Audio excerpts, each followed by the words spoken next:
It began in the early hours of June 21, 2025. Darkness covered the Middle East like a blanket, but high above that silence, an invisible armada moved toward its target. 6 B-2 Spirit stealth bombers, each a flying shadow, departed from Whiteman Air Force Base in Missouri. They weren't just flying, they were hunting their target: Iran's most heavily guarded nuclear facilities. Fordow, Natanz, Isfahan. Each of these sites had survived years of tension, international scrutiny, and Israeli bombardment. But on that night, the game changed. From the depths of the Indian Ocean, U.S. Navy submarines silently launched 30 cruise missiles, deadly arrows slicing through the air. Aimed at the heart of Iran's nuclear machine, above them, in the vastness of the night sky, the B-2 South approached undetected thanks to their sleek, radar-absorbing design and a net of electronic jamming provided by F-18 Growlers flying alongside. Each movement was choreographed, each target precisely chosen. Inside U.S. command centers buried deep underground, satellite feeds and encrypted communications guided the mission like a symphony. This was not a war for territory. This was a war of deterrence, a message that silence can strike louder than words.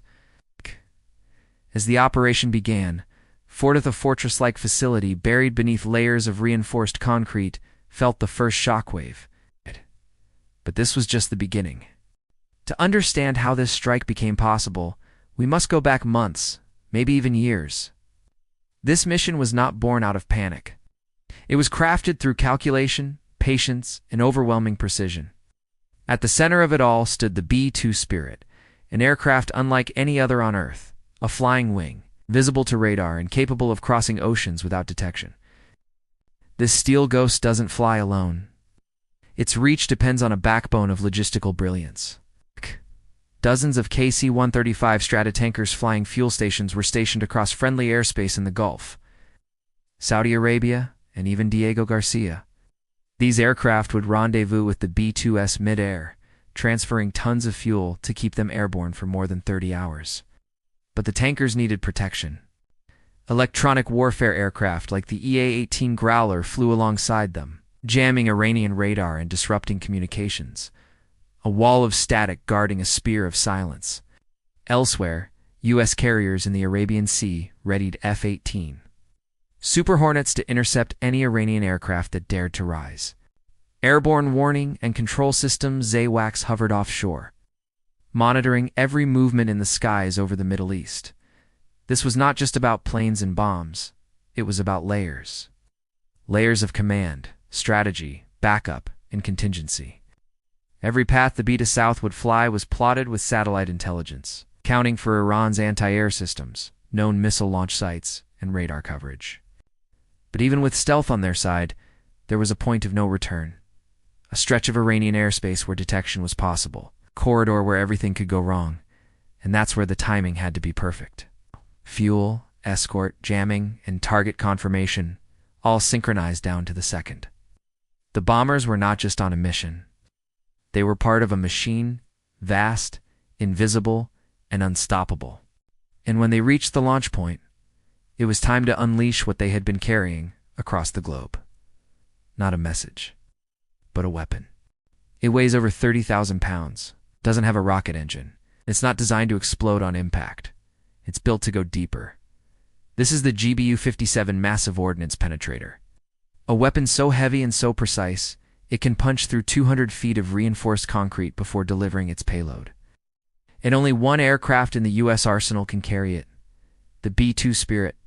Unlike cruise missiles that strike from afar, the GBU-57 must be dropped from high altitudes. Gravity becomes its propulsion. Steel becomes its signature. It's constructed from specially forged alloys. The bomb is fitted with GPS-guided control fins. No thrusters, no engines. Just the physics of freefall, shaped by aerodynamic intelligence. As the B-2 nears the drop point, its bomb bay doors open slowly, silently, and then release. A 30,000-pound hammer begins to fall, invisible to radar, unstoppable in momentum. Inside, the bomb carries 2 fuses, a G-sensor and a time delay mechanism. Together, they ensure one thing: the payload doesn't detonate until it's exactly where it needs to be, buried deep beneath the earth, in the heart of a bunker. This isn't just a weapon. It's a scalpel that cuts through the skin of nations. Its targets, uranium enrichment centrifuges buried in the bedrock of Fordow, die. Command tunnels in Natanz and energy cores in Isfahan. These facilities were built to withstand everything except this. Israeli munitions had already softened the surface, but they couldn't reach the underground chambers. Ventilation shafts were destroyed, but the heart kept beating. The GBU-57 was designed to crush that heart, to silence it permanently. As it pierces through layer after layer, the countdown begins, and then impact. What happens underground is not a fiery explosion. It's more like an earthquake. A pressure wave so intense it collapses entire floors, buries reinforced structures, and vaporizes whatever lies within. This is how you dismantle a nuclear program, not with diplomacy, not with sanctions, but with steel, precision, and the silence of altitude. Iran's nuclear program doesn't live in one place.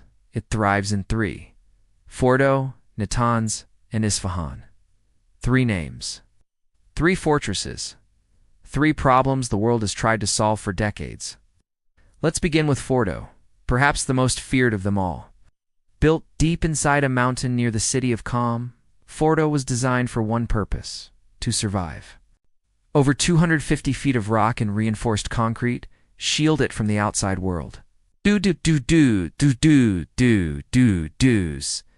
The facility holds thousands of centrifuges spinning uranium into higher levels of enrichment fuel.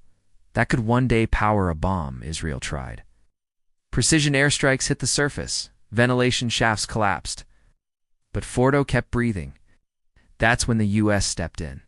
12 GBU-57 bombs were deployed in a coordinated sequence, each one following a specific flight path to avoid missile batteries, each one programmed to strike a specific structural weakness. No guesswork, no improvisation. Only data, only certainty. Now to Natanz. Larger and more exposed than Fordow, Natanz is Iran's primary enrichment site. It contains above-ground facilities, but also multiple underground chambers. Here, over 50,000 centrifuges can operate at full capacity. But this time, the attack was different. Cruise missiles launched from U.S. submarines slammed into power lines and control hubs. They weren't meant to collapse walls. They were meant to blind, confuse, and disable. Within seconds, the facility went dark. Backup systems struggled. Below the surface, centrifuges began to overheat and shut down. And then came the bunker busters. Dropped from high altitudes by the B-2 South, they struck the underground halls with surgical accuracy. What began as a blackout ended with a collapse. Finally, Isfahan, the lesser-known node in Iran's nuclear triangle. It's more than just a facility. Isfahan is a command hub and research complex. Here, uranium is converted into gas, the first step in the enrichment chain. The U.S. targeted communications centers, research labs, and energy supplies. Some cruise missiles detonated near gas storage tanks. Others struck with pinpoint precision, severing the arteries of Iran's nuclear system. Together, these strikes didn't just damage infrastructure. They disrupted planning, operations, and future capability. In less than 1 hour, 3 of Iran's most secure sites were shaken, silenced, and perhaps set back by years. And as smoke rose from the desert floor, Iran's military scrambled for answers. But what could they say? The skies had been quiet. The radar had shown nothing. And yet their most sacred facilities were burning. This wasn't just a military victory. It was a technological humiliation. A ghost had flown through their defenses and left devastation in its wake. The dust had barely settled over the Iranian desert when Tehran's silence turned to rage. Iran's Supreme National Security Council held an emergency session, and within hours, government spokespeople appeared on state media. The message was clear. This was an act of war. But what could Iran really do? Their radar systems had been jammed, their defenses outmaneuvered. Their most protected sites crippled in minutes, yet retaliation was inevitable. Within 48 hours, missile units in western Iran were placed on high alert. Patriot battery systems across U.S. bases in Iraq and Kuwait reported tracking multiple test launches. Though no American assets were hit, the message was unmistakable. Iran still had the means to fight. But the international reaction was divided. Israel praised the strike, calling it a decisive step toward regional stability. Saudi Arabia and the UAE issued cautious statements, fearing Iranian retaliation might land closer to home. Meanwhile, Russia and China condemned the operation, accusing the U.S. of escalating tensions and undermining diplomatic efforts. At the UN Security Council, emergency meetings dissolved into chaos. No resolution, no consensus, just growing uncertainty. Back in Washington, President briefed the nation. He described the mission as defensive in nature, aimed at preventing a nuclear-armed Iran from destabilizing the Middle East. But critics weren't silent. Some warned of overreach. Others questioned the legality of striking without a formal declaration of war. And millions across the world held their breath, wondering, was this the spark that would ignite something far greater? Behind closed doors, Pentagon officials monitored satellite feeds, tracking Iranian troop movements near the Iraqi border, watching the Red Sea, the Strait of Hormuz, and every inch of airspace above Israel and Lebanon. This wasn't just posturing. This was preparation. Iran's foreign minister vowed a crushing response at a time of our choosing. Cyber attacks increased across Western infrastructure, and whispers emerged of proxy forces in Syria and Lebanon being quietly mobilized. For now, the skies were quiet. But in the silence came tension, and in that tension came fear. Because in this part of the world, wars don't always begin with declarations. Sometimes they begin with the sound of nothing at all. The dust of war may have settled, but the questions it left behind now swirl, heavier than the smoke itself. What comes next?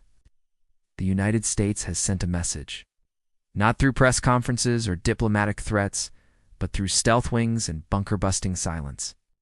It wasn't just about striking Iran's nuclear program. It was about redefining the rules of deterrence in the 21st century. In Washington, the message was framed as clear: we will not allow a nuclear Iran. But in Tehran, the interpretation was different. America is ready to go all the way. Now the world teeters on the edge of escalation. Scenario 1, Iran absorbs the blurry groups, rebuilds, and returns to diplomacy. Unlikely, but not impossible, especially if international pressure mounts behind the scenes. Scenario 2, a calculated retaliation, limited missile strikes, cyber attacks, or proxy warfare. This would allow Iran to save face while avoiding a full-scale war it may not be ready to fight. Scenario 3, all-out regional conflict. A chain reaction that draws in Israel, Hezbollah, U.S. forces in Iraq, and perhaps even Russia lurking on the periphery. Each path carries risk. Each day that passes without resolution increases uncertainty. But beyond the geopolitics, there's something deeper, a shift in military doctrine. With this strike, the U.S. demonstrated that no target is untouchable, no bunker deep enough, and no program safe if it's seen as a threat. Technology, stealth, and strategy now outweigh brute force. Wars are fought in silence through satellites, signals, in shadows. Yet this isn't a science fiction future. It's the present. Iran's program may recover, may build deeper, hide smarter, or retaliate harder. But they now know when the U.S. moves, it moves quietly. And when it strikes precisely. The region remains tense, air defenses stay active, and analysts everywhere monitor the smallest movement, wondering if this was the end, or just the beginning. In the age of stealth and precision, war no longer starts with a bang. Sometimes it begins with the sound of engines no one hears and ends before the world even knows it started.